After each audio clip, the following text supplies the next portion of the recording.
Buenos días, soy Rafael Fernández de Castro, soy el director del Centro de Estudios México-Estados Unidos de la Universidad de California en San Diego, y a nombre del COMEXI, del Consejo Mexicano de Asuntos Internacionales, y también de Alianza UC México y específicamente de la Casa California en la Ciudad de México, le damos la bienvenida a este webinar justamente sobre los resultados de la elección, una elección, digamos que ya lo comentábamos previamente, pues unos comimos muchos, otros se mordieron mucho las uñas, es decir, muy angustiante por todo ese proceso, y de eso vamos a hablar justamente. Así es que tenemos un panel de lujo, y antes, digamos, de cederle la palabra a Verónica Ortiz, la directora del COMEXI, le agradezco a El Universal, al Informador de Jalisco, al Siglo de Torreón, al Pulso de San Luis Potosí, al Debate de Sinaloa, al Imparcial de Hermosillo, a Frontera de Tijuana, al Siglo de Durango y a Crónica de Baja California Sur. Todos estos diarios están con nosotros en esta transmisión ahí en Facebook Live.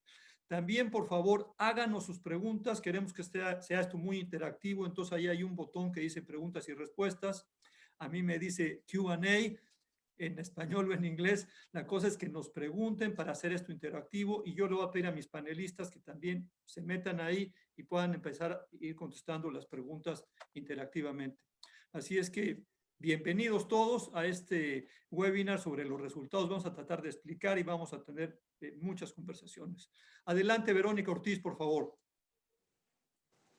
Gracias, Rafa, y como bien dices, un gusto estar nuevamente aquí en colaboración con ustedes. Gracias, Rafa, gracias, Alert, por esta, la verdad, muy interesante serie de webinars. Y como decíamos, creo que la vez pasada íbamos a hacer un post-mortem de la elección. La verdad es que seguimos todavía en ese proceso, todavía no termina. Entonces, haremos más bien como un corte de caja, me parece, ya con temas muy interesantes. Tenemos un panel de lujo nuevamente y obvio no podré dar todas sus biografías, pero me permito simplemente en un par de líneas presentarles a Julia Preston. Ella es periodista especializada en temas de migración, trabaja para el Marshall Project y además es ganadora del premio Pulitzer. Tenemos a Hazel Blackmore, es directora ejecutiva de Comexus, internacionalista también. Y Lila Abed, además de asociada de Comexi, es internacionalista y colabora en diversos medios como Grupo Fórmula y El Heraldo de México. Sergio García Ríos, que ha sido nuestra constante en estos webinars, él es profesor de la Universidad de Cornell y director de encuestas de Univisión. Y Leonardo Curcio, mi querido colega. Leonardo Curcio, además de ser académico, es periodista que también colabora con importantes medios en México como ADN 40, Grupo Fórmula, y es además articulista de El Universal. Gracias a todos por estar aquí. Ale, ¿algún comentario? ¿Qué nos pones en la mesa? Nada, pues darle la bienvenida como miembro orgulloso tanto de la Universidad de California como de Comexi.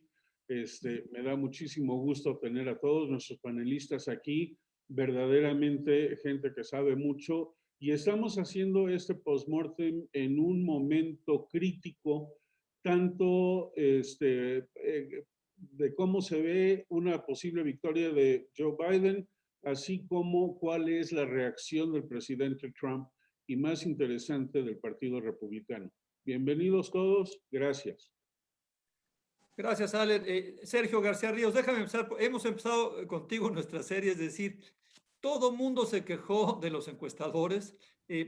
Nos hablaban que llevaba 7, 8, 9 puntos, 10 puntos Biden, y a la mera hora, la verdad, bueno, el voto popular andará como en 4 puntos de ventaja, 3, 4 puntos de ventaja, pero ¿qué falló, Sergio García Ríos? ¿O no fallaron los encuestadores? Quiero empezar realmente por agradecer la oportunidad que me han dado y que nos han dado a todos en Univisión de compartir la información que hemos venido recopilando y participar realmente en lo que han sido una serie de webinars increíbles.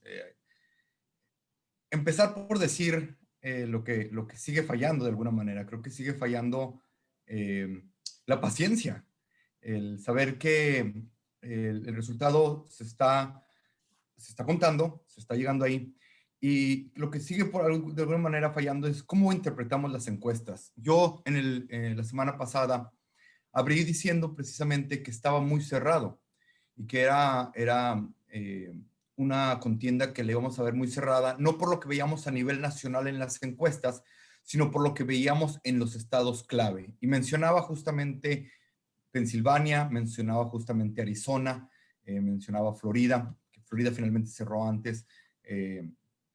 Estos estados iban a ser claves y los teníamos dentro del margen de error. Creo que las encuestas van a estar relativamente cercano si tomamos en cuenta el margen de error. Y al nivel nacional creo que van a estar una vez más, igual que en el 2016, muy certeras. En este momento, a nivel nacional, vemos una ventaja de alrededor de 4 puntos, pero falta un estado como California, que no importa para el resultado final de la elección, porque sabemos que va a ganar ahí los demócratas, pero que es un estado con mucha población y que al momento lleva 60 y tanto % contado. Al final creo que las encuestas van a estar muy cercanas, pero cercanas en decir que han estado muy, muy cerrado, y eso es lo que dijimos desde un inicio. Para finalizar un poco aquí y abrir un poco a la mesa, lo que valdrá la pena analizar desde mi punto de vista es de qué manera distintos subgrupos han votado, pero habrá una oleada de versiones de esto. Hay que recordar, para todos los que nos ven, que al igual que en México, el voto en Estados Unidos es secreto y que dividir subgrupos y decir que los latinos votaron en cierto porcentaje y los afroamericanos en cierto porcentaje y las mujeres en cierto porcentaje, de alguna manera son estimados, y que en este momento lo que tenemos son encuestas de salida que académicamente hemos probado que no son la mejor herramienta para calcular el voto de subgrupos. Pero en este momento, tal como lo dije la semana pasada, una elección cerrada donde todo pareciera indicar que Biden de cualquier forma se la lleva. Entonces, según tú, Sergio, las encuestas no fallaron, estaban dentro del margen de error. Lila, Julia, Keise, Leonardo, ¿están ustedes de acuerdo con esto? ¿Quién tiene una apreciación distinta a la de Sergio? Yo sí creo, digamos, que estuvo más apretado esto que las encuestas decían. Ya sabemos que estamos dentro del margen de error, pero básicamente todo el mundo estaba apuntando. ¿Quieres hacer un comentario, Julia? No, nada más quería anotar de que donde hubo más error en las encuestas fue en ciertos estados. O sea, en el estado de Maine, por ejemplo, donde la senadora Collins no había en todo el ciclo una encuesta que demostraba que ella iba a ganar. Pero, sin embargo, ganó por una margen fuerte. El estado de Iowa, la única encuesta, sí, en el estado de Iowa hubo una encuesta muy buena, muy fuerte en los últimos días, que fue de un periódico local. Así que más bien yo creo que el examen aquí más fuerte de las encuestas va a ser a nivel de los estados, y eso fue muy importante para determinar los resultados en la Cámara de Representantes y en el Senado. ¿Tú cómo la ves, Leonardo? Tú estás... Tu micrófono. Yo siento que no fallaron las encuestas, lo que pasa es que tenemos un sistema complicadísimo. Empezando, primero un placer compartir la mesa nuevamente con todos ustedes. Hemos pasado, Rafa, queridos compañeros, de un episodio cinematográfico en una escena, o sea, The Bonfire of the Vanities, a la saga de Lord of the Rings. O sea, traemos toda una semana discutiendo efectivamente un proceso electoral que ha sido muy difícil de gestionar. A ver, rompo una lanza por Sergio. La tendencia la dieron. Los estados donde iba a haber disputa, digo, yo me fijé de más en Texas, me fijé de más en Florida, quizá porque quería mi corazón ver un cambio de color en esos estados, pero la tendencia la marcaron.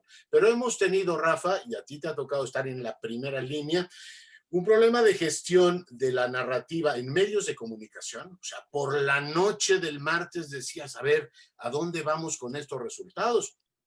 todo el mundo se giraba a los encuestadores y decía, oiga, no nos habían dicho que esto iba en este sentido y resulta que no. Esto ha venido cambiando conforme avanzan los días. Digo, como anécdota les cuento, yo estaba en uno de estos canales hemisféricos y estábamos en un debate con el señor Estupiñán, un republicano de estos terribles, digamos, musculoso, y Patricia se daba ya por derrotada la misma noche, efectivamente, del martes. O sea, los medios también tuvimos un problema de gestión de la narrativa, pero doy 2 apuntes más, si me lo permites. No solo eso, las instituciones. O sea, lo que ocurrió el día de ayer, que le bajaran el interruptor, o como se dice en inglés, el switch al presidente, y que le bajaran 2 tweets y pongas a prueba a medios de comunicación que de pronto dicen, oiga, la verdad es que yo no sé qué hubiese hecho yo, ¿no? Si te dicen, oye, le bajamos el interruptor al presidente porque está mintiendo bellacamente, pues mi pregunta hubiera sido, oiga, pues no ha parado de mentir en 4 años. O sea, ¿por qué razón lo mandamos callar ahora en el momento en el cual, si me da tiempo más adelante, me gustaría volver, además Lila lo conoce muy bien, al libro de Valenzuela y Lind sobre las crisis del presidencialismo? O sea, lo que hemos traído ahí son 4 gestiones muy complicadas. Rompo la lanza por ti, Sergio. Los encuestadores, ya que acabe todo, nos lo tendrán que explicar. Los medios de comunicación, los analistas, todos han dicho, bueno, yo ya prevía este escenario, pero no que íbamos a llegar al viernes a hacer un post-mortem con el cadáver ahí, con 18 puñaladas, pero todavía vivo, Rafa. Tienes toda la razón, Leonardo. Fue una montaña rusa, subidas y bajadas. Yo sí creo que el martes nos fuimos a dormir. Creo que los demócratas, era el sentimiento, se fueron a dormir con la sensación de que le iban a perder. Así se sentían las cosas. Y ya sabemos que la narrativa era que, bueno, el voto por correo y el voto de la ciudad llegó después, pero sí, digamos, y ya en la mañana del miércoles, digamos, como a las 12 horas que cerraron las casillas, empezó la narrativa positiva. Yo quisiera, además, Lila y Sí. Hazel, de preguntarles a ustedes qué piensan de las encuestas, pero aprovechar su conocimiento del proceso. A ver, digamos, no cabe duda hacia dónde van los resultados. Ya prácticamente los caminos para que la gane Trump o que para que se elija Trump son muy, muy limitados, pero todavía no adelantemos bien. Pero si nos pueden platicar un poco ustedes esas demandas que está haciendo la administración, digamos, cómo viene el proceso, o sea, la parte procesal adelante, Lila, y cerramos esta parte contigo, Hazel. Sí, muchas gracias. Un saludo a todos, un gusto estar aquí con ustedes. Mira, primero que nada me gustaría subrayar que la gran lección, a mi parecer, de esta elección es que Estados Unidos está sumamente polarizado y dividido. Creo que lo ha dado los resultados. Digo, a pesar de que gana el voto popular hasta el momento el candidato Joe Biden por más de 4 millones de votos, que es una diferencia importante. Aún así, el presidente Donald Trump pues demostró que tiene una fuerza que muchos subestimaron. Me parece que en cuanto a las encuestas, más desde una perspectiva de México, es que uno nada más le ponía más atención a las encuestas a nivel nacional. Entonces, es muy complicado el sistema electoral en Estados Unidos. Y como en México el voto popular define al presidente, pues uno dice, bueno, a nivel nacional, si va bien Joe Biden y lleva una ventaja a veces decían entre 10 y 15%, me parece que la perspectiva desde nuestro país era, bueno, va a ganar Joe Biden, ¿no? Me parece que, como siempre sabemos, en las elecciones en Estados Unidos, todo se reduce a los estados bisagra. Y creo que es aquí donde estamos viendo que, aparte que tenemos que tener mucha paciencia, como dijo Sergio, porque tenemos que ser muy cautelosos, y creo que en este sentido, ciertos medios de comunicación están haciendo una tarea muy responsable para no anunciar a un ganador antes de que tengan el conteo oficial de todos los resultados. Pero creo que aquí, debido a que el candidato para llegar a la presidencia tiene que ganar los 270 votos en el colegio electoral, creo que aquí los estados bisagra siempre mantuvieron en las encuestas una ventaja de Joe Biden entre 3 y 5%. Si tomamos en cuenta lo que dice Sergio del margen de error, pues entonces nos reducimos a un margen mínimo, que lo estamos viendo hoy en día en estos estados bisagra. Entonces tampoco creo que fallaron tanto en cuanto a los estados bisagra, pero sí creo que a nivel nacional ciertas encuestadoras fueron demasiado optimistas. Me parece que, y yo lo dije meses antes, Rafael, yo siempre he dicho que la estrategia de Donald Trump es la siguiente. Yo creo que él siempre supo que iba a perder el voto popular. Le pasó en el 2016 y creo que en esta contienda también lo sabía. Entonces, él empezó a implementar y a desarrollar una estrategia que es la siguiente. Voy a perder el voto popular, normalizar la idea de un fraude electoral. Digo, a pesar de que realmente tanto las instituciones de estudios como el Brennan, el Justice Center dice que es mínima la posibilidad de que haya un fraude electoral, pero aparte la experiencia de estados que manejan el voto por correo durante años, sí han tenido ciertas irregularidades, pero en realidad de que hay un fraude electoral como tal, pues es mínimo en Estados Unidos, pero normaliza esta idea del fraude electoral para iniciar una guerra legal en ciertos estados bisagra, en donde tienen mayoría los republicanos en las legislaturas locales, para que si llega a la Corte Suprema, pues pueda emitir un fallo la mayoría conservadora que pueda favorecer al candidato, al presidente de Estados Unidos. ¿Por qué? No es porque la mayoría conservadora en la Corte Suprema esté a favor de Trump. Simplemente los jueces conservadores toman una interpretación estricta del texto de la Constitución. Y la Constitución estadounidense tiene muchas lagunas jurídicas que aparte le da mucha facultad a los estados para que las legislaturas definan cómo eligen a sus electores. Y creo que aquí lo vimos como precedente en la elección presidencial del 2000, en donde la Corte Suprema emite un fallo de que no se puede hacer un reconteo de los votos que hacían la diferencia de 1,784 boletas entre Al Gore y Bush, y pues gana Bush por un voto en el colegio electoral. Queda 271 votos, aún perdiendo el voto popular. Entonces me parece que lo que quiere hacer Donald Trump es hacer muchas Floridas en estos estados bisagra. Ahora, si va a prosperar, Lila, no lo sé. Lo importante aquí, y te lo pregunto a ti ya, sí. Hazel, ¿lo puede hacer Donald Trump? Es decir, ¿hay la posibilidad? Sí. Sí lo puede hacer, Rafael, pero esta carrera legal tiene que concluir, como lo marca la Constitución, el 14 de diciembre. De hecho, el fallo que emite la Corte Suprema en el año 2000, la emite el 13 de diciembre, porque ya no tenían tiempo para hacer el reconteo, porque la Constitución te dice que el 14 de diciembre tienen que emitir de manera oficial los electores sus votos al colegio electoral. Ahora, no sé si su argumento legal vaya a prosperar, pero de que lo puede hacer, pues lo está haciendo.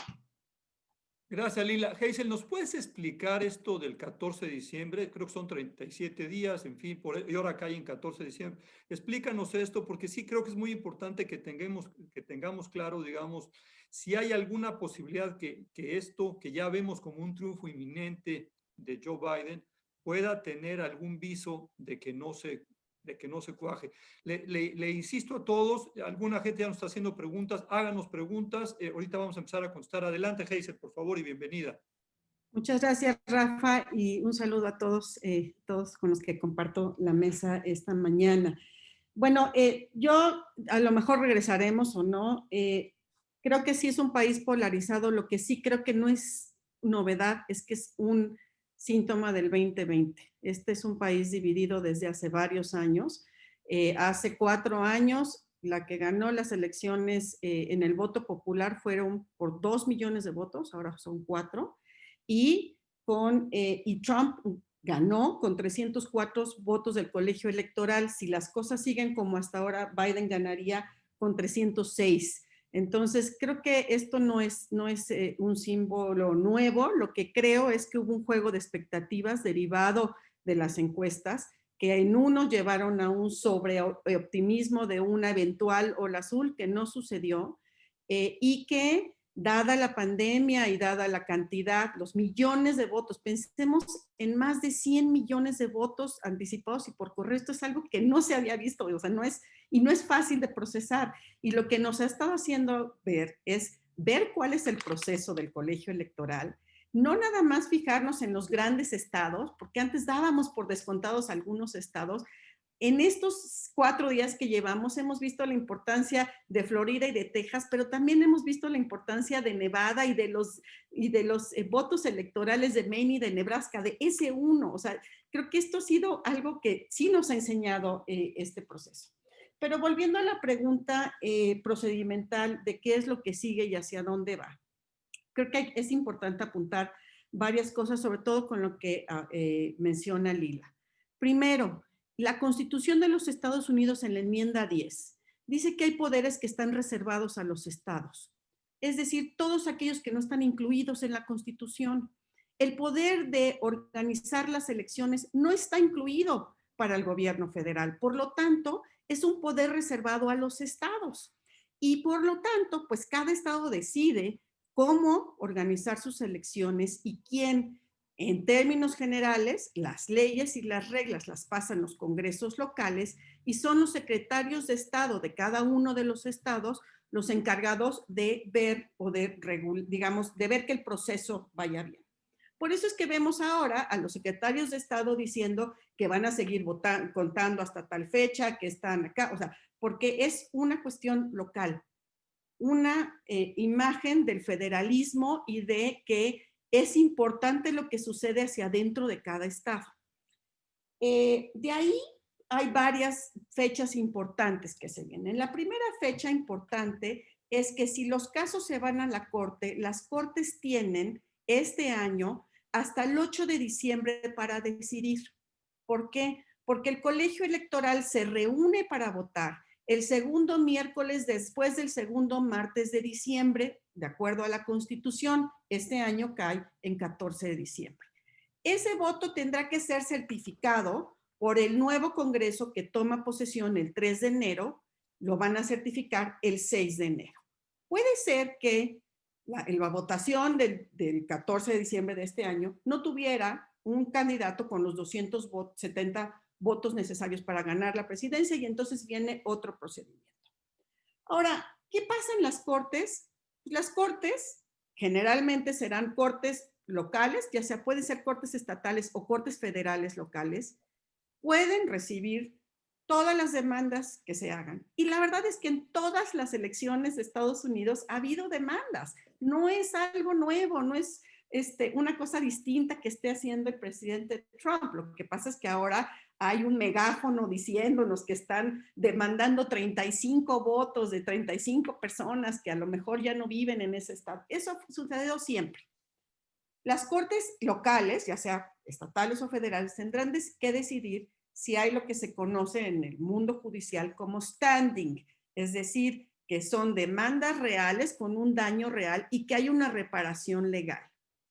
Todo esto va con un procedimiento que eventualmente puede, digamos, irse a las cortes de apelación y eventualmente poder llegar a la Suprema Corte de Justicia. No es garantía que todos los casos van a llegar a la Suprema Corte de Justicia. Puede ser. Ahora, si tomamos lo que pasó en el año 2000, hay que leer esa decisión con mucho cuidado, porque en el año 2000 el problema fue que la Suprema Corte de Justicia de Florida se fue más allá de la demanda. La demanda era recontar los votos en ciertos condados y la Suprema Corte de Justicia de Florida dijo que se hiciera un recuento estatal. Y entonces ahí vino el primer problema legal, porque una de las cosas que termina decidiendo la Suprema Corte es que la Suprema Corte de Florida no puede legislar sobre temas electorales. Eso le toca al Congreso local. La segunda cosa que fue importante en el año 2000, es cierto, es que el tiempo se acababa. Sin embargo, creo que siempre es importante tomar en cuenta las opiniones disidentes. Y la fallecida Ruth Bader Ginsburg en aquella decisión tuvo una decisión disidente donde dijo: cuando los derechos esenciales están en peligro, y aquí se refería a una persona, un voto, no podemos hablar de los tiempos que se acaban. Entonces, con esto lo que quiero decir es que sí, va a haber demandas, pueden llegar a la corte. Creo que, aunque las cortes son el ente no político del sistema estadounidense, las declaraciones infundadas de fraude del presidente Trump van a hacer pensar 2 veces a los jueces si van a aceptar todas estas demandas como que tienen standing o no, que no tienen standing, ¿no? Hazel, quiero entender, entonces, va a haber demandas, pero esto no va a cambiar el curso de los resultados. Es decir, sobre todo, digamos, lo que yo te diría, la narrativa de los medios está diciendo, sobre todo si logra Biden voltear Pensilvania y también Georgia, como sucede, y entonces se tiene un más abultado triunfo en el colegio electoral, va a ser más difícil incluso para Trump demandar. ¿Estás de acuerdo con eso, Julia Preston? ¿Estás de acuerdo con eso, Leonardo? ¿Y tú, Sergio? O sea, ven de alguna manera, lo que quisiera, digamos, dejar claro aquí para quien nos esté escuchando es si ven la posibilidad y qué tan alta sería de que Trump realmente pueda. Sabemos que él no va a conceder. Sabemos que esa llamada que es, digamos, central en la elección de Estados Unidos no va a suceder. Entonces, sí creo que nos tenemos que preocupar por la parte legal y si tiene alguna posibilidad realmente de alterar el curso de los acontecimientos. Yo quisiera, si me lo permites, Sí, doctor, no. preguntarle a la doctora Blackmore, que es experta en temas de, efectivamente, el Poder Judicial, pero le entiende mucho a la política. A ver, yo entiendo que la judicialización tiene efectivamente su pista y es algo perfectamente normal en un Estado de Derecho, pero Hazel, cuando tienes dos elementos contextuales fundamentales que son una, digamos, voluntad expresa del presidente de desestimar la calidad del sistema electoral. Lleva un mes diciendo que el sistema electoral, yo no soy juez ni le entiendo al derecho, pero digo, usted venía desestimando esto mucho antes de que la ofensa hubiese tenido lugar. Por tanto, hay una actitud preexistente que me parece muy relevante a considerar en esto. O sea, hay un ámbito político. Cuando tú combinas judicialización con este ánimo de descalificación del sistema, digamos, previamente demostrable, tienes un cóctel explosivo. Y te pregunto, y les pregunto a ustedes para que me ayuden. Yo a estas alturas veo, después de la gravedad de lo que ocurrió ayer, permítanme subrayar, o sea, le bajaron al presidente el volumen en las televisoras, tienes un conflicto político de envergadura. La gente muy tensa en la calle. ¿Qué va a decir el Partido Republicano? O sea, tú tienes 48 senadores, creo que llevan ya en el, o sea, era un tercio del Senado, pero están empatados en el Senado. Va a decir el Partido Republicano, oiga, pues estamos al borde de un 2006 mexicano. O sea, ¿qué dice el partido que en estos momentos es como el garante de todo esto? Por eso digo que lo judicial me parece muy importante, pero la respuesta en el plano político, y sospecho que la clave la tiene el GOP, es un tema sobre el que me estoy preguntando. No, obviamente no tengo respuesta, pero lo dejo como inquietud en la mesa. Excelente, Leonardo. Ahorita llegamos a ti, Hazel. Julia, ya estamos platicando antes sobre el Partido Republicano. Sergio está levantando la mano. Adelante, Julia, Sergio, y caemos contigo, Hazel, y luego tú, Lila. Adelante, Julia. Nada más quería comentar de que este es un presidente que ha querido crear su propia realidad y ha tenido mucho éxito en eso en sus 4 años de poder. Pero ahora este presidente está enfrentando a la realidad del sistema estatal de determinar las elecciones. Los secretarios de Estado hay republicanos y también hay demócratas a ese nivel. Y entonces estos estados están reportando sus resultados. El presidente puede alargar bastante el proceso con todos estos litigios, pero hasta ahora no ha habido una ola de acusaciones viniendo de las autoridades estatales que indican que ha habido fraudes masivos que pueden realmente afectar la reelección. Se va a ver, a lo mejor se va a recontar en el estado de Wisconsin, seguramente va a haber recuento en el estado de Georgia. Y ahí sí las márgenes, sobre todo en el estado de Georgia, el margen es tan así, es increíblemente pequeño. A lo mejor ahí puede pasar algo. Pero estamos hablando de Pensilvania. Cuando esto se acaba, va a haber más de 10,000 votaciones separando los resultados. Wisconsin también son más de 10,000 votos. Muy difícil, es decir, de que se puede revertir el resultado de la elección. Así que esto se puede alargar de lo que sabemos hoy, la acusación del presidente de que hay un fraude general en la elección, muy difícil que él puede comprobar eso en las cortes. Sobre el Partido Republicano, no sé qué vas a decir, Sergio. Yo he visto al Partido Republicano ser una comparsa del presidente Trump todo el tiempo. Es increíble lo que le han coreado. Sin embargo, me parece que en la medida que ellos, como buenos políticos, vean que el presidente Trump se hunde, ellos van a saltar del barco. Ya, a mí me pareció que Mike Pence, justamente en la declaración esa terrible en la madrugada del día 3, pues ya tomó su distancia justamente de Trump. ¿Cómo lo ves tú, Sergio? Sí, creo que es correcto y vamos a ver los que son muy leales. Ya vimos a Lindsey Graham, a Ted Cruz alinearse con Trump durante la noche y esta mañana. El problema que tiene en este momento Trump es que él puede mencionar todos estos problemas que está viendo, pero el problema que tiene es que está perdiendo en varios estados. Si un solo estado le diera la ventaja, se podrían encaminar por ese lado. Hay que recordar que justo en el 2000, la decisión que toma el equipo de Bush es en enfocarse en Florida, porque pueden presentar un argumento coherente y digamos, bien alineado hacia un solo lado. Lo que ahora Trump dice es que en Nevada están votando los ilegales, como él lo llama, que en Georgia, que en Pensilvania reciben las boletas muy tarde, que en Georgia no están contando bien. Aún y si hay un recuento en Georgia, que es donde quizá va a estar más cercano, en el 16 el recuento resultó en menos de 200 boletas. Que lo recuenten no va a dar a nada y entonces tendrá que hacer 3 distintas estrategias.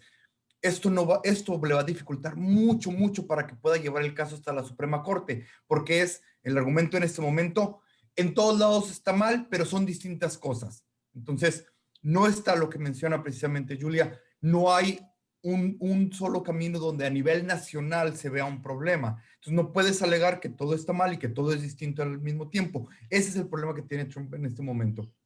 Adelante, Hazel, y luego haces un comentario por ti, Lila, y luego pasamos, si quieren, a ver cómo votaron algunos grupos, porque hay una especie como de escaso apoyo de algunos grupos a Biden que quisiera platicar con ustedes, pero adelante, Hazel. Gracias, Rafa. Pues contestando un poco la pregunta que pone Leonardo en la mesa, y sí, podríamos decir que hay una crisis constitucional, sobre todo por la actitud de uno de los contendientes. También creo que si comparamos, digamos, en esta unión de política con instituciones, qué bueno que se están yendo a las cortes y qué bueno que están privilegiando, digamos, una parte del equipo estas actitudes. Creo que nada fortalece más la democracia que las reglas claras. Y sí, las cortes, hay veces que le han dicho que sí a Trump y hay veces que le han dicho que no. Creo que eso es sano para la democracia. Eso es lo que queremos todos. No queremos comisiones especiales, no queremos arreglos fuera de la mesa, no queremos lo que él dice, ¿no? Que se están contando los votos en un cuarto oscurito. No, queremos transparencia y queremos que las instituciones funcionen. Y qué bueno que si hay alguna duda se vaya a la corte. Creo que eso al final del día le termina dando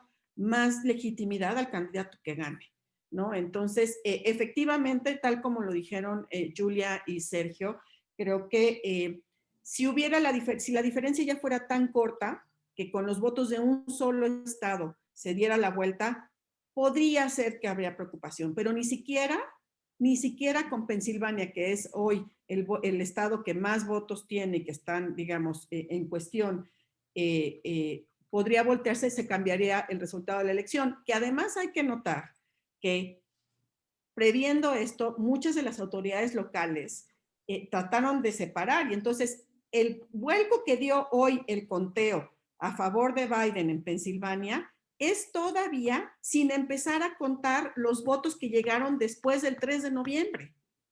Entonces, es muy difícil que vaya a haber, que se vayan a voltear los resultados.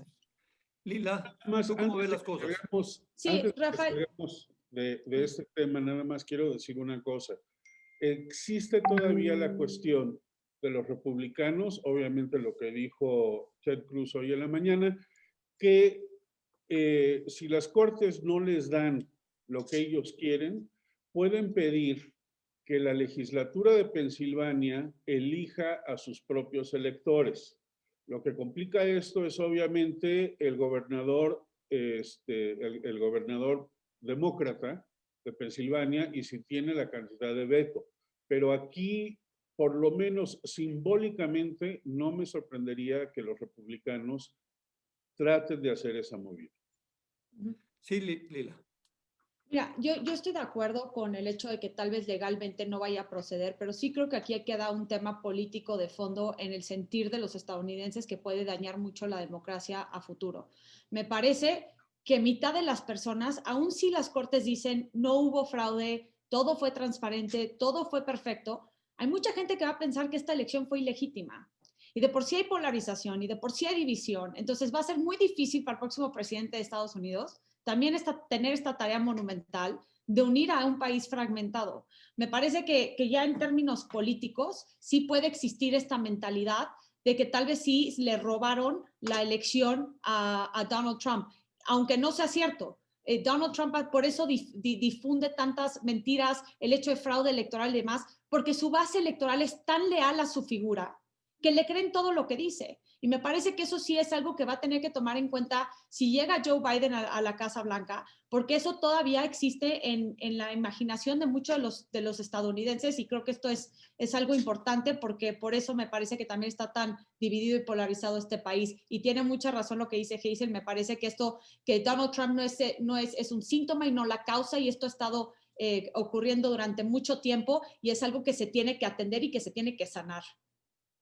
Gracias, Lila. Déjenme atender dos cosas que no. Sí, adelante, Hazel, sí. Nada más una reacción con respecto a esto que une un poco el argumento de Lila y el de Leonardo con respecto a qué significa que el presidente diga que hay fraude y que el presidente diga que le robaron la elección, junto con el hecho de que los diferentes medios de información y de formación de opinión pública no están cayendo en el juego del presidente. El presidente de Estados Unidos, independientemente de su nombre, siempre ha sido el presidente del prime time. Lo que tiene que decir el presidente es noticia y hay que escucharlo.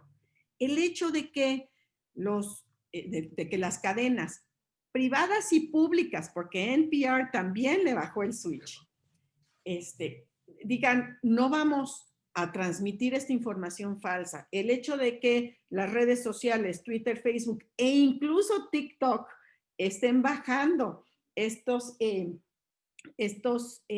comunicaciones, creo que es importante, porque es cierto que Trump es popular y es cierto que hay gente que sigue a Trump, pero también es cierto que la opinión pública no nada más la hace Trump. La opinión pública la hace Fox y la opinión pública la hacen los medios, y que los mismos medios digan, no más. Creo que es un cambio importante y creo que es un síntoma o un signo de la democracia estadounidense, que de una u otra manera han logrado sobrepasar ciertos problemas que ha enfrentado. Por ejemplo, después del año 2000 se hizo un cambio nacional de las formas de votar y de las máquinas de votar. Hace 4 años se habló de la intervención extranjera en los sistemas. Parece que ahora el FBI estuvo ahí. También se ha habido acusaciones sobre el problema de la desinformación, y creo que este es un momento en donde otro elemento de la democracia, que son los medios y los formadores de opinión, bajan el switch, como dice Leonardo. Es importante para esta democracia en acción. O sea, es dividida, pero no se acaba, digamos. Vamos a entrarle a esto, Hazel. Leonardo ya levantó la mano y Julia, pues, evidentemente sabe de estos temas en serio. Nomás déjenme decirles algo. Yo no sé qué media están viendo ustedes. Seguramente CNN y CNBC. Fox News sigue, o sea, con el tema de Trump. Todas las entrevistas que hacen, perdón, de Ingram Angle, los anchors y además Fox News, Hazel, ahora tiene más televidentes que CNN incluso. Entonces, yo sí veo ahí una guerra despiadada.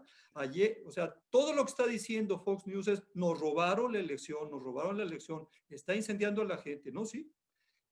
Digamos, están enseñando estos pequeños angulitos de algunos, del conteo en algunos estados. Yo lo veo clarísimo, Hazel. Yo no veo que Fox News le haya bajado una rayita, no probablemente en sus encuestas, pero en la narrativa de sus locutores importantes, Sean Hannity y demás. Mira, yo lo discuto mucho con mi hijo, que le cambiamos a los dos. Es increíble, digamos, cómo yo te diría son inclusive más efectivos Fox News para ponerse atrás del presidente y impulsar sus ideas, porque CNN tiene este prurito y todavía trata de poner trata, ya no lo hace mucho, porque también creo que hay una exageración liberal, trata de poner a alguna gente que no esté de acuerdo con ellos. ¿Cómo lo ves tú, Leonardo? Luego pasamos contigo, Julia. Tengo muchas preguntas sobre la polarización, que creo que también tiene mucho que ver con estos, pues, ¿dónde ves tus noticias? Creo que esto ha alimentado enormemente la polarización. Me está pidiendo la gente que hablemos de ello y no podemos dejarle de preguntar a Julia cómo vio el voto latino. Ella estuvo recorriendo las calles de Filadelfia, estuvo también los suburbios. Todos queremos oír algún relato de una periodista que anduvo ahí a pie, que será fantástico. Entonces, ¿por qué no agotamos lo de los medios de comunicación? Si se le puede bajar el switch o no. Yo sí creo que estos... en el tema de Fox News sigue alentando la narrativa de que la elección estuvo robada y sigue dividiendo enormemente a los estadounidenses. Creo que lo que pasa es que nosotros no los vemos, pero adelante, Leonardo. No, las dos cosas son ciertas. Hace ya 8 años que toda la sociología electoral y efectivamente la forma en que se ven los Estados Unidos es que cada quien ve en la pantalla lo que quiere. Incluso el modelo de negocio de los medios es: yo ya no te digo cuál sea la verdad, sino lo que quieres oír, y yo te cuento que hubo un fraude masivo y que quieren despojar al presidente, que es la narrativa que ha usado Fox durante todo este tiempo y le ha funcionado de maravilla. Puede alegarse con razón que hay otras que dicen lo contrario. Yo lo que creo, Hazel, y me encantaría tu opinión como jurista, es que aunque a mí no me simpatice en absoluto Trump, y yo tengo la impresión de que mentía, el hecho de que 3 cadenas, no Fox, pero 3 cadenas lo hayan bajado y Twitter lo haya censurado, sí da como para revisar si te están arrogando funciones que no les competen. Digo, Estados Unidos es libérrimo, es un país en donde, bueno, mucha gente puede ir tomando decisiones de ese tipo, pero que de pronto tú digas, mando callar al presidente porque está diciendo a bunch of lies, sí es una cosa muy, muy delicada. Yo creo que esto sienta un precedente y le da a los medios una función arbitral que creo que no deberíamos tener. Ojo con lo que estoy diciendo, ¿eh? Esta idea de que, bueno, yo le bajo el volumen cuando considero que este señor realmente... Tú tienes 1000 recursos efectivamente para ponerlo ahí. Creo que ahí tenemos un problema serio y esto, lo que ocurrió ayer, sí sienta un precedente que nos va a permitir debatir mucho. Termino diciendo, va a incrementar el lenguaje del victimismo. Hay que recordar que Donald Trump llega al poder con la revuelta anti-establishment y los medios inevitablemente formamos parte de ese establishment. Y lo que ocurrió ayer es reforzar en todos esos sectores la idea de, mira, no quieren que siga el presidente que representa al pueblo. No sé, yo le veo que un cariz, por eso insistí en ello, francamente inquietante. Lo dejo ahí. Sobre el tema de las 2 ventanas, pues sí, es un viejo asunto y creo que todas las democracias están viviendo eso, ¿no? Cada quien ve la parte que le toca, pues sí traemos ahí un dilema de grandes proporciones. Julia, ¿tú cómo ves las cosas?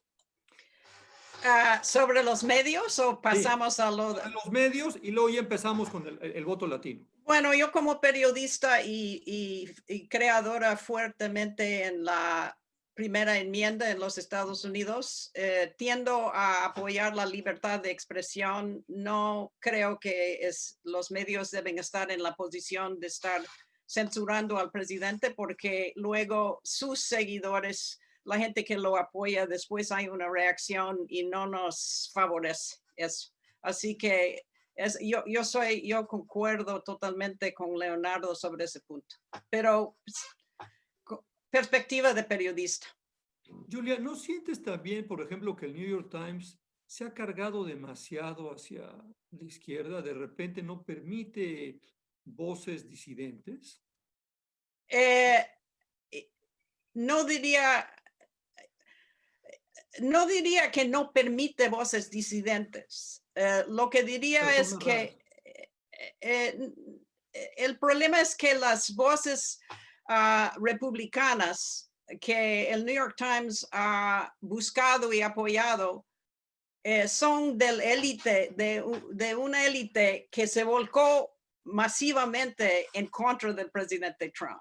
Entonces, las voces que realmente no recoge el New York Times, para mi juicio en este momento, son las voces de los trabajadores americanos, de la gente en las zonas rurales, que para quien el presidente Trump realmente ha representado, ellos se sienten fuertemente representados por el presidente Trump.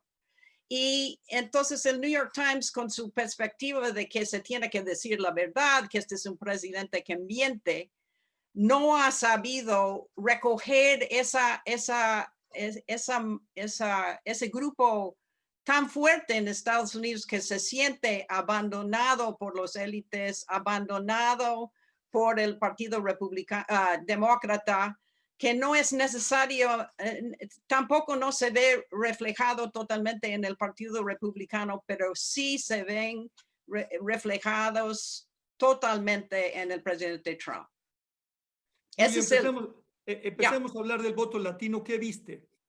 Bueno, aquí le voy a citar unas cifras que son de una encuesta en la víspera de la elección, así que se tiene que tomar con muchísimo. Estas son apenas estimados, nada más dan una orden, una idea de lo que pasó. Sergio va a estar molesto conmigo que estoy citando estas cifras porque son de la víspera y es un grupo que se llama Latino Decisions. Son encuestas muy grandes de tendencia fuertemente demócrata. Sin embargo, nos da unas ideas de lo que pasó con el voto latino. A pesar de todo lo que se ha hablado, aquí los latinos se volcaron masivamente, contundentemente a favor del presidente Biden. Hubo mucho comentario de lo que pasó, por ejemplo, en Miami, donde el presidente Biden perdió apoyo con respecto a Hillary Clinton y también a la votación del 2018. Ahora, yo quiero decir, eso no nos sorprende. Los cubanos en Miami han sido republicanos de toda la vida. Y además hay un grupo pequeño, pero políticamente fuerte, vocal, digamos, en este momento de venezolanos, de otras personas, sobre todo los venezolanos, que ahí tienen a Nicolás Maduro, ahí está el régimen cubano todavía en pie y ellos simplemente regresaron a la normalidad, los cubanos en el sur de la Florida. Lo que habría que ver con más interés es cómo votaron los puertorriqueños en el centro del estado de la Florida.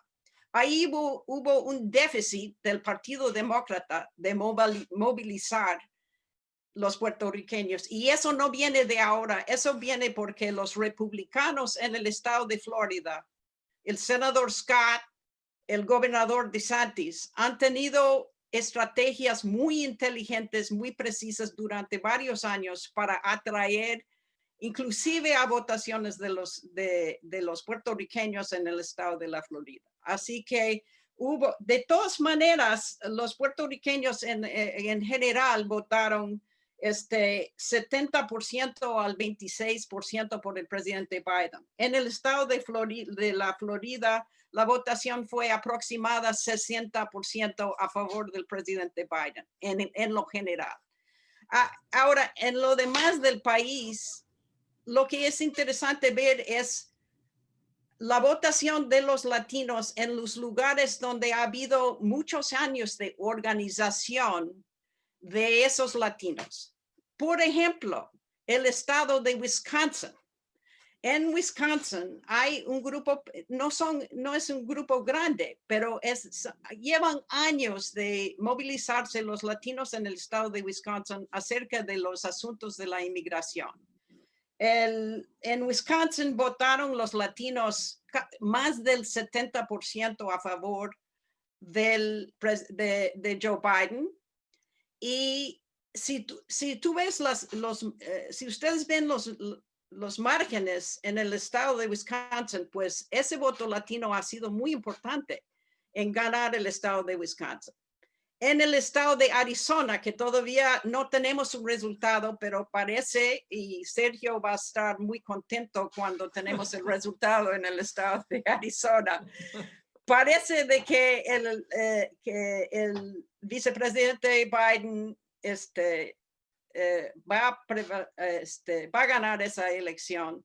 Y ahí tenemos un grupo latino, de los latinos que vienen desde los días de las legislaciones, de las leyes anti-inmigrantes en el estado de Arizona hace 10 años, se vienen organizando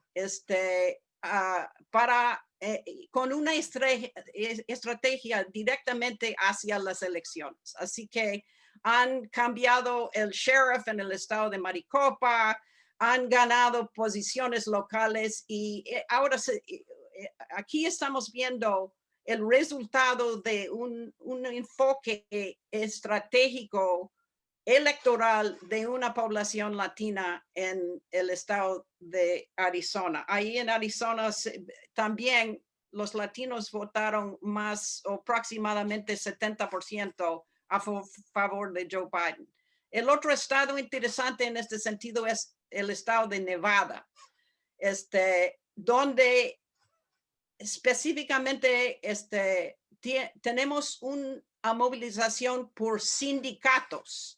Ahí casi la vasta mayoría de la votación en el estado de Nevada es en Clark County, que es Las Vegas. Son trabajadores hoteleros y de restaurantes y de casinos en Las Vegas y en los suburbios alrededor de la ciudad de Las Vegas.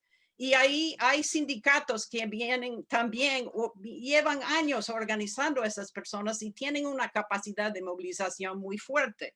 Y estamos viendo ese resultado ahorita en los resultados en Nevada. Si prevalece que todavía está súper estrecho el resultado en Nevada, no vamos a saber durante algunos días, pero parece que ahí también puede haber una victoria para Joe Biden. En Nevada también tenemos una orden de más de 2/3 partes, 70%, casi 70% de los latinos votaron por Joe Biden. Así Qué que, bárbaro. Sí, ya, sí. Entonces, nos diste un tour fantástico. Déjenme preguntarle a Lilia ya cómo ve la cosa de los latinos, desde luego también a Sergio.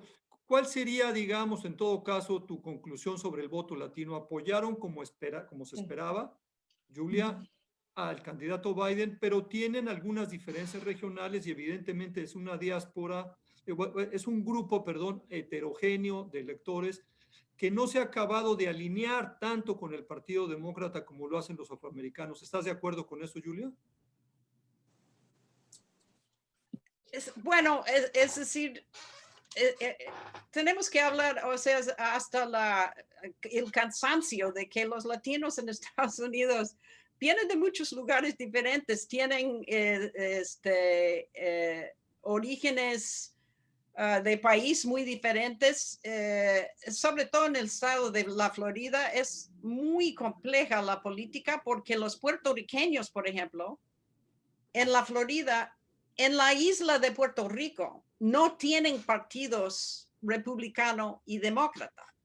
En la isla, las divisiones políticas son diferentes. Entonces, muchos puertorriqueños que están en la Florida ahorita vienen recientemente como resultado del huracán María. Entonces, se están viendo dónde se van a poner dentro de esta política. Y el Partido Republicano en el estado de la Florida ha tenido unas estrategias muy inteligentes, muy perspicaces para organizar alguna parte. No van a ganar toda la mayoría de esos latinos, pero sí así va a tomar un poco los márgenes. Y pues entonces, si vas en Texas, si vas a Houston, si vas a Harris County, si vas a Dallas, vas a tener una política totalmente diferente. De acuerdo, Julia. Que en el valle, por ejemplo, en el sur de Texas, en el valle del Río Grande. Sí, donde están los mexicanos y vive la gente con mucha pobreza. Adelante, Lila. Adelante, Sergio. Sí. ¿Cuál es su reacción sobre esto? Mira, una de las cosas que se vio también durante este proceso fue que obviamente el voto latino representó el grupo minoritario más grande en este ciclo electoral, con 32 millones de votantes. Pero lo importante de ello también, Rafael, es que se registren y que salgan a votar. Porque únicamente 17, 18 millones de los latinos estaban registrados en su momento para votar. Incluso tenían que salir a votar. Y 50% de los encuestados del voto latino decían que no habían escuchado, no los había contactado ningún partido político ni ninguna campaña en específico, como que sentían que nadie los estaba escuchando. Ahora, tienes toda la razón que el voto latino no es monolítico. De hecho, tienes que hacer una distinción entre género, entre diáspora, entre qué generación vienes, si son de primera, segunda o tercera generación. Para las comunidades cubanas y venezolanas, el tema de qué candidato iban a escoger era más un tema de política exterior. Los cubanos, por ejemplo, todavía creen en esta idea de cuando huyeron en 1959 de que los republicanos toman una mano dura mucho más fuerte contra la isla. Los venezolanos están a favor de las sanciones. Perdón, pero no lo creen.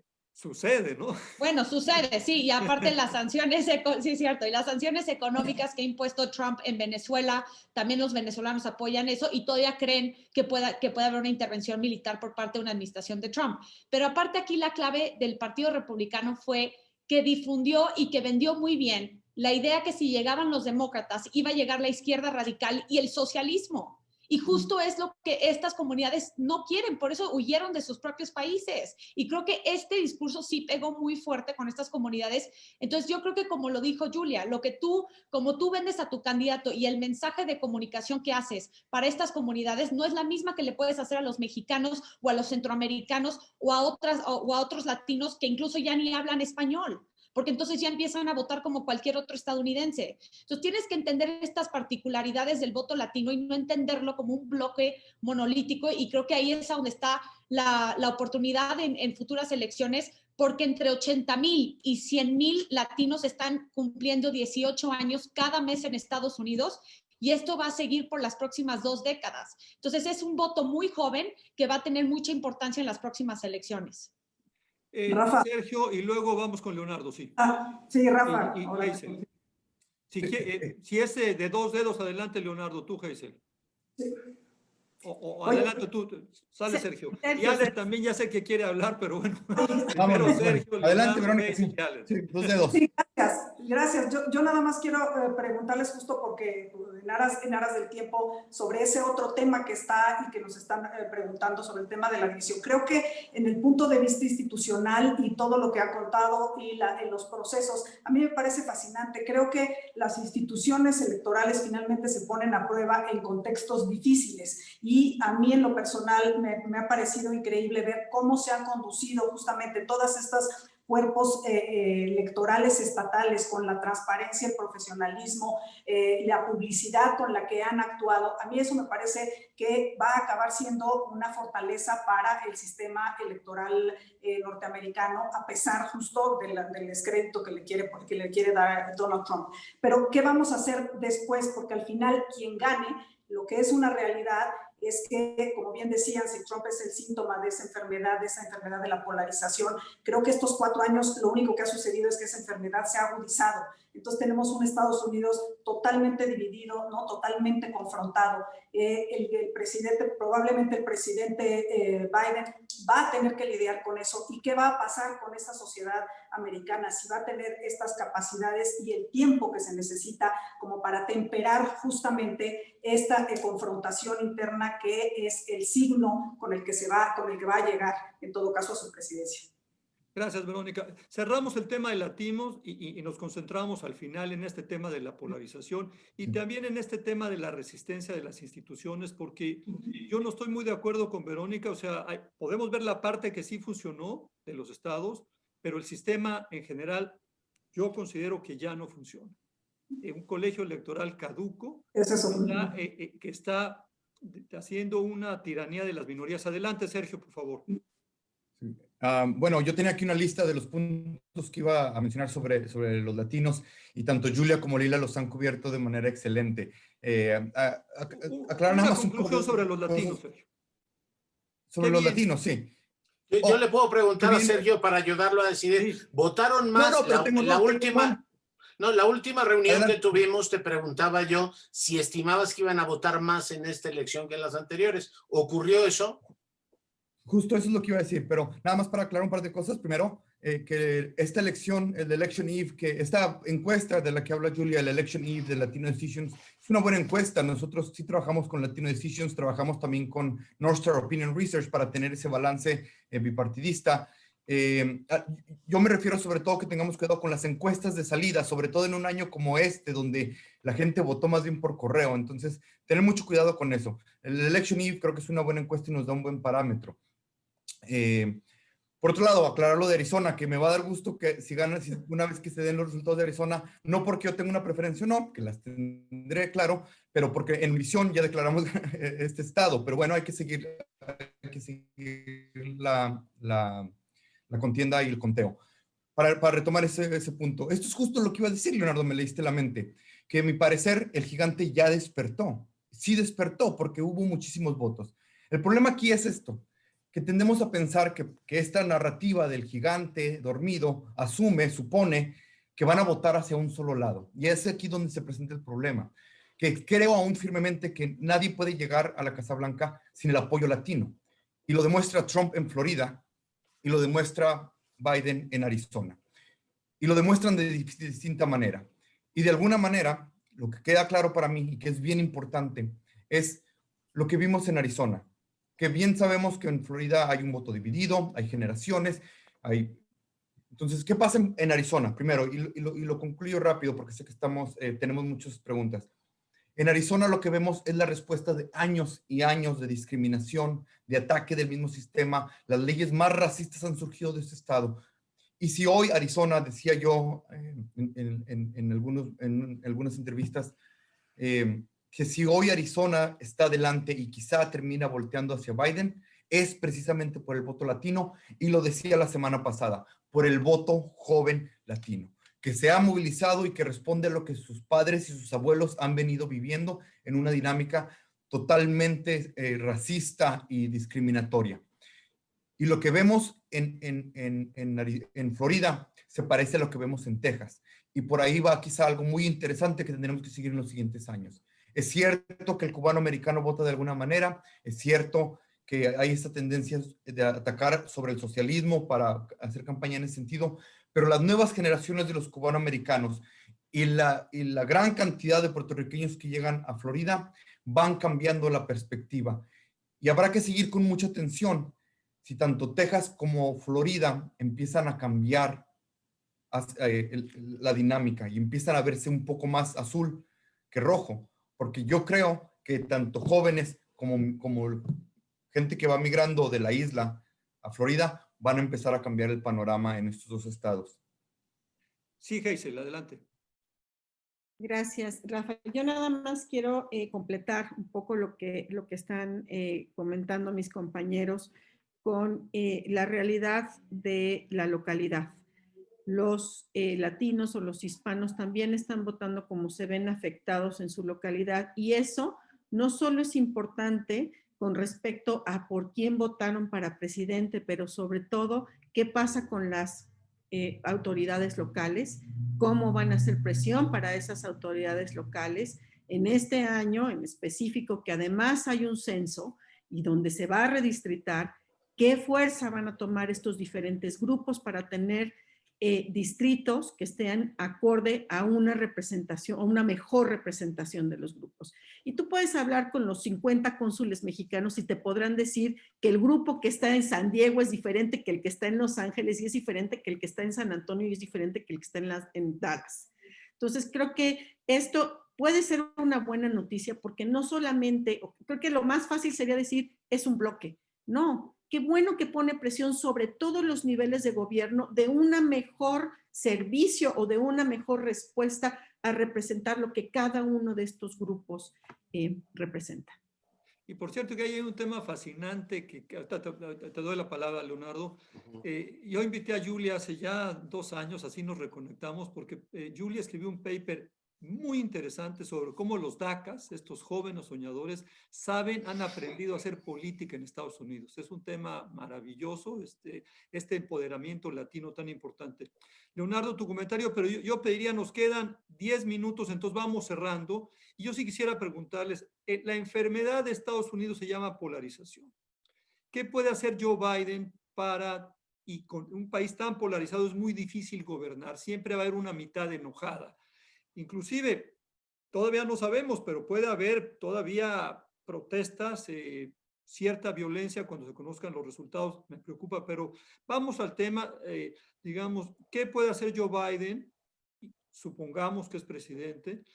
¿Qué se puede hacer desde los medios, Leonardo, para tratar de incidir en esta polarización? Que lo que sí sabemos es que Trump ha sido un gran campeón de esta polarización. No, él, digamos, él está ahí gracias a la polarización, pero como presidente la profundizó. Adelante, Leonardo. Sí, claro. Diría claramente, doctor, que es el último surfista, pero las olas siguen ahí. Cuando uno ve la política americana de los últimos 20 años, la gran división que ha habido efectivamente en América la puedes tomar desde los aperturistas, los globalistas y los patriotas, los ganadores y los perdedores de la globalización, las costas y el centro del país, el tema identitario que va desde Huntington hasta Black Lives Matter. O sea, tú traes un tema ahí de identidades y eso que lleva 20 años palpitando en el corazón norteamericano. Error colosal, creo yo, es atribuírselo a Biden, digo, a Trump, y decir él es el símbolo.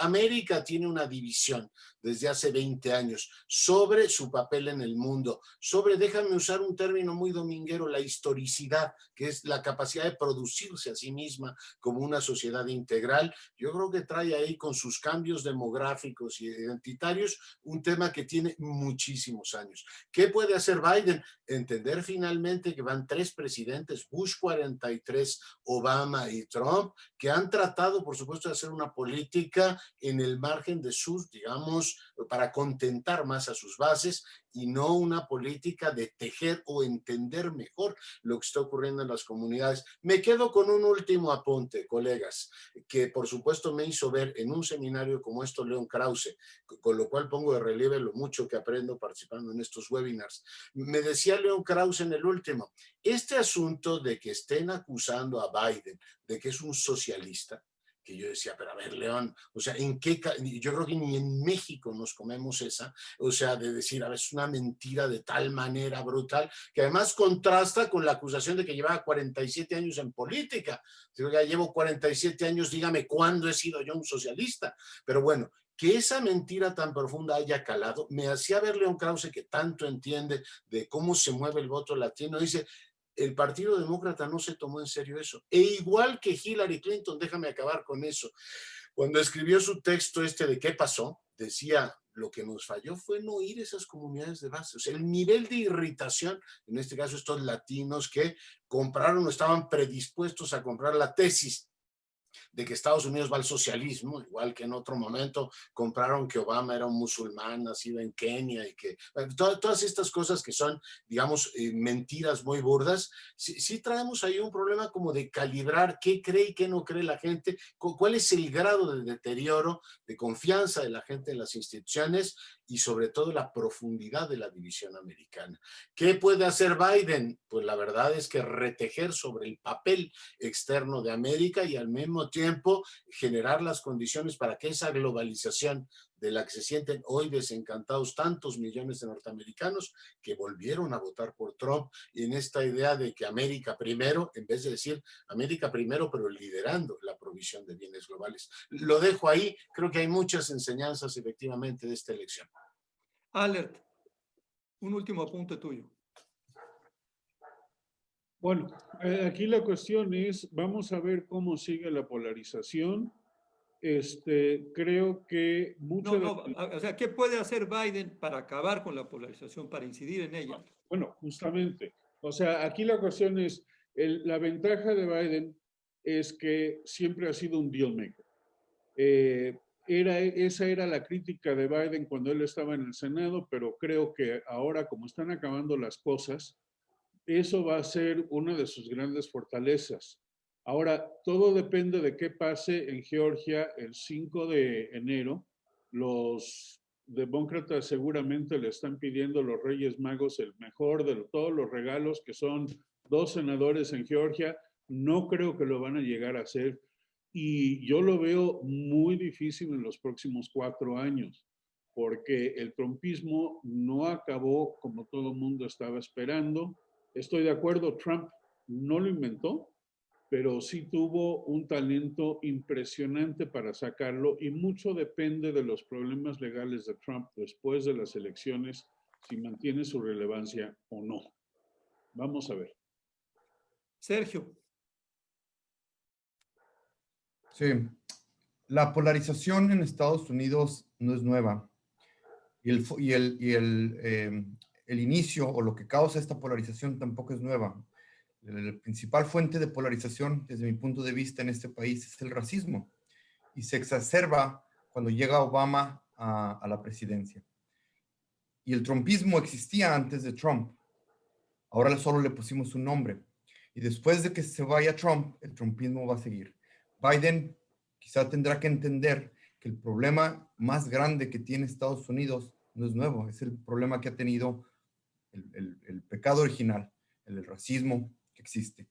Hoy los latinos y los afroamericanos empiezan a cobrar más importancia y eso seguramente levantará más polarización, porque hay un grupo blanco que ve minado su poder por cambios demográficos y la respuesta pues es esa polarización. Yo veo que es una tarea difícil. Biden creo que lo puede lograr, pero es una tarea difícil que va a tomar tiempo. Creo que lo más importante que pueden hacer es reconocer la fuente de este problema. Por último, porque sé que esto es el cierre, es decir, algo sobre los latinos en relación a la polarización, que pareciera que tenemos dos grupos de latinos. Lo que vamos a escuchar va a ser muchas narrativas de si los latinos se hacen más conservadores o no, si votaron o no en Miami. Como lo digo en mi libro, que lo encontrarán ya pronto, el año que entra seguramente estaremos ya leyéndolo, yo manejo este término del portafolio de identidades.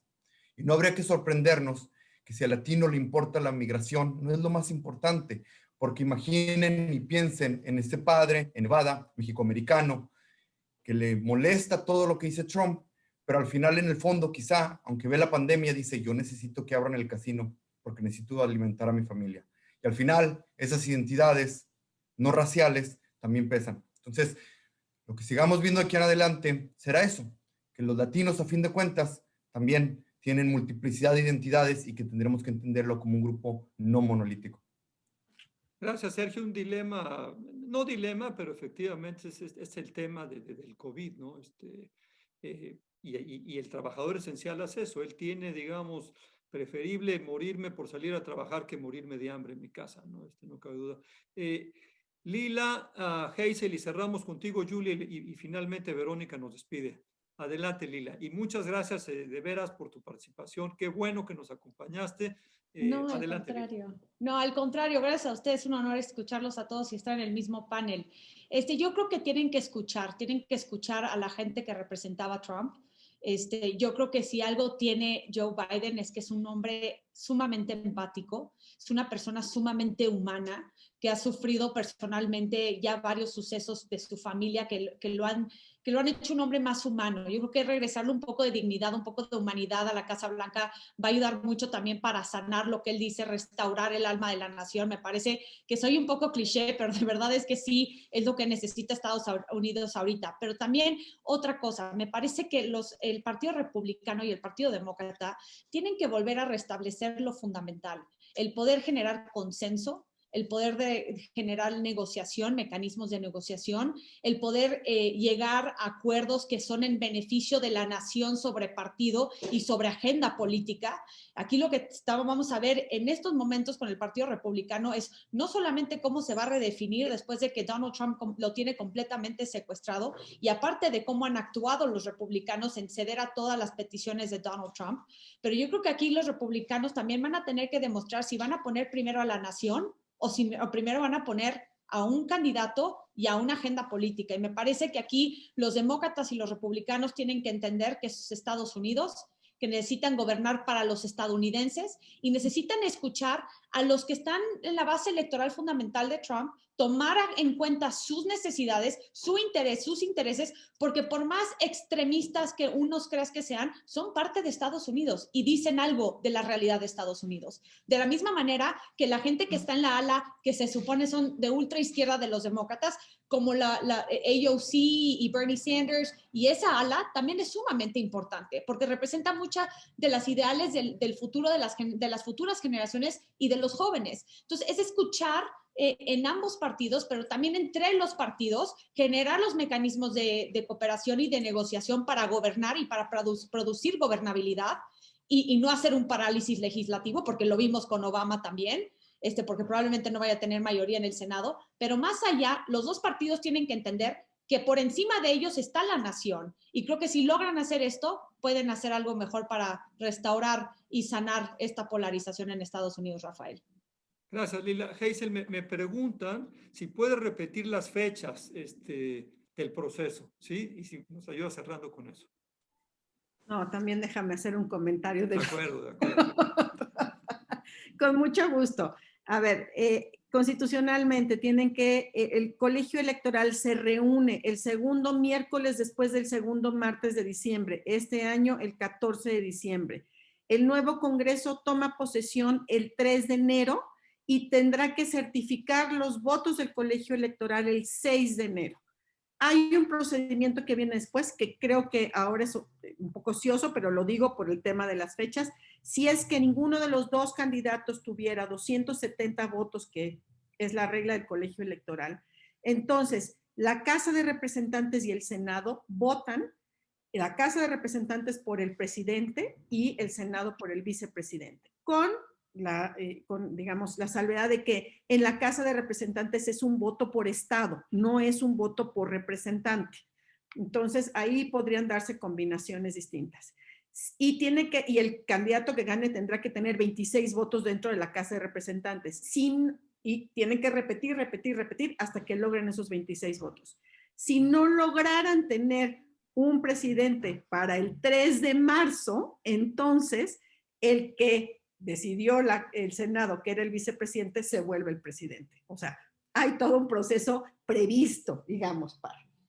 A mí me gustaría terminar viendo hacia futuro y pensando qué pasa con Joe Biden. Estoy de acuerdo con Lila, creo que, y además estudiando Estados Unidos y trabajando con Estados Unidos, por supuesto que siempre debe ser más importante poner country over party, ¿no? El país primero que el partido. Creo que la realidad, lo que nos enseñan las votaciones, lo que nos enseñan los números, pues desafortunadamente va a ser difícil. Lo que veo hoy es una polarización en una lucha de derechos. Estados Unidos generalmente se ha definido políticamente por la lucha de derechos. Por ejemplo, en el aborto es el derecho a la mujer de decidir por su cuerpo contra el Estado y el derecho del Estado a proteger la vida. ¿Qué derecho es el que va encima del otro? Creo que ahora lo que vemos es una lucha de derechos. La lucha de los derechos económicos de aquellos que creen o que se han visto afectados en su situación personal económica contra la lucha de grupos minoritarios por la justicia y sus derechos civiles. Sí, se sigue luchando por los derechos civiles. Se dice que los afroamericanos o las personas de color, en donde ahora también se consideran a los latinos, están luchando en una tercera revolución. Tuviste la guerra civil, tuviste el movimiento de derechos civiles, ahora tienes Black Lives Matter. Creo que eso es lo que está diciéndonos hoy esta elección y lo que nos vienen diciendo. Hay una lucha de derechos y las soluciones se van a tener que encontrar en darles a estos dos grupos que pelean por diferentes derechos un poco, una solución a sus problemas. Creo que ahí está.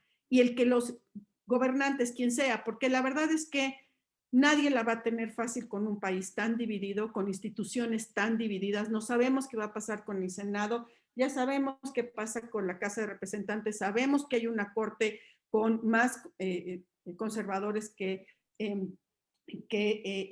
jueces progresistas.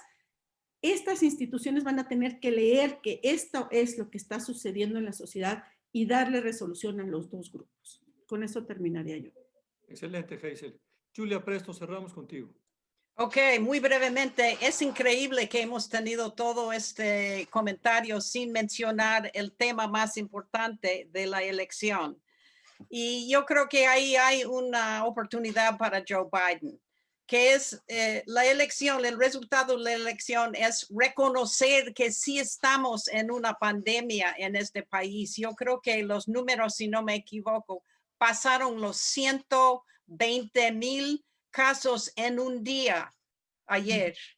Entonces, no vamos a salir de esta situación sin la solidaridad social. Necesitamos poner las máscaras, necesitamos cuidarnos en los lugares públicos. Eso va a ser la respuesta que nos va a permitir sobreponernos a esta crisis tan fuerte y que ha pegado sobre todo a la gente latina, a la gente de color, los trabajadores esenciales. Entonces, yo veo ahí una oportunidad para Joe Biden como presidente de llamar a los americanos a la solidaridad para solucionar este problema de la pandemia.